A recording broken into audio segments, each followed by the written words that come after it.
She had no weapons, just scars and silence. But when the human who saved her took a blade meant for her, everything inside her shattered. She wasn't supposed to feel. She wasn't supposed to fight. But now, trembling beside his broken body, she looked at the sky and whispered in a voice not her own, "Burn." And the enemy world lit up like judgment. They thought she was weak. They didn't know she had nothing left to lose, and a human to protect. They told her not to feel, not to think, not to break rhythm. She was built for obedience, engineered for silence, and wired with enough pain inhibitors to forget her own screams. But when she opened her eyes in the middle of that battlefield, blood streaking her temple, breath coming ragged, she felt something she'd never felt before. A weight in her arms. Warm. Bleeding. Human. He was the only one who'd ever spoken to her like she was more than an asset. The only one who'd offered a coat on a cold night. The only one who'd laughed when she stared at the stars too long. And now he lay in her lap, slashed open at the ribs, one eye swollen shut, his breath shallow, because he'd thrown himself between her and the execution blade. Her hands hovered above the wound, fingers trembling. Not from fear, but rage. Quiet, poisonous rage that spread through her chest like fire on dry leaves. Her training said to report injury. But her soul, yes, her soul, told her to avenge it. The enemy troops laughed as they closed in. Tall, armored, cruel. The ones who dragged her people into cages, sold them by weight and skin tone, told her she wasn't meant to love, wasn't meant to live for herself. They were shouting now, telling her to surrender. Drop the human. Crawl. Obey. She didn't. Her body ached as she rose, blood soaking her thighs. Her eyes burned. The human's hand twitched, barely clutching her boot, trying to stop her even now. He whispered something through clenched teeth, "Don't please run." But she didn't run. Not anymore.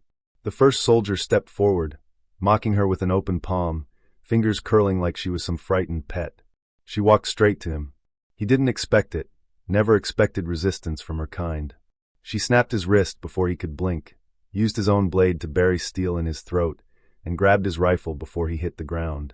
The next one screamed. She was faster than they remembered, stronger than protocol allowed. And she remembered every pain they'd given her, every mark burned into her back, every friend lost in the holding pits. She used it all. By the time they realized she wasn't bluffing, half the squad was already on the floor. She wasn't just fighting, she was destroying. A blur of movement, a storm of muscle and vengeance, her dress torn to ribbons, skin bruised, hair wild and soaked in ash. When one tried to escape, she shot him in the leg, walked up, and whispered through gritted teeth, "You taught me to obey. Now I teach you to fear." When the gunfire ceased, and the only sound left was the wind howling across scorched metal, she stumbled back to him, her human, still breathing but fading fast. His blood pooled in the dirt, eyes barely open. He tried to speak. She pressed a shaking hand to his lips. "You saved me." Her voice cracked. "Now I save you." She hoisted him up with care, wrapping one arm around his ribs, the other under his legs.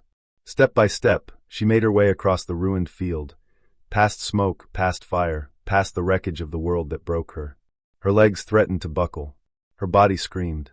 But she didn't stop, not until she reached the stolen gunship perched at the edge of the ridge. She laid him inside, sealing the hatch, ignoring the alarms and navigation blares. She wasn't trained to fly, but she didn't care. She knew how to burn. That was enough. With blood on her hands and hatred in her veins, she looked down at the screen, at the coordinates blinking red. The enemy's last forward base. The command center. The place they'd trained her, chained her, carved numbers into her skin. She rerouted the engines, boosted the core. Her hands danced across the controls, eyes wide, lips pressed into a thin line. She kissed his forehead once, just once, and whispered, "Sleep. I'll be back." And then she launched.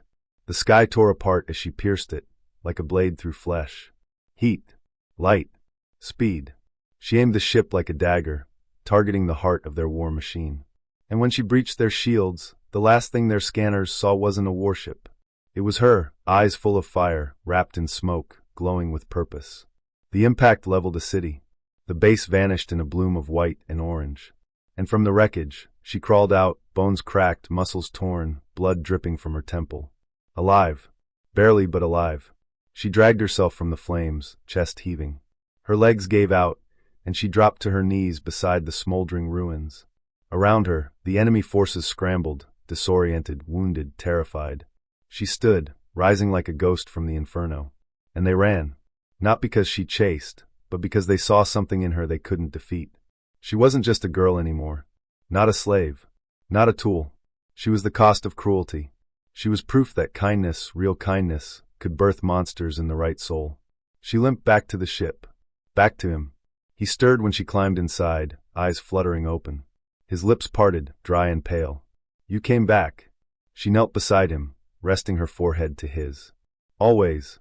He smiled barely, and winced from the pain. She held his hand and whispered, "The ones who hurt us, they're gone." Tears welled in his eyes. She kissed his knuckles. "You showed me I mattered. That I could choose. That I could feel. So I chose you." And as he drifted into sleep, fingers wrapped in hers, her chest finally eased. For the first time in her life, not from survival, but from love. She had been made to obey. Now she lived to protect.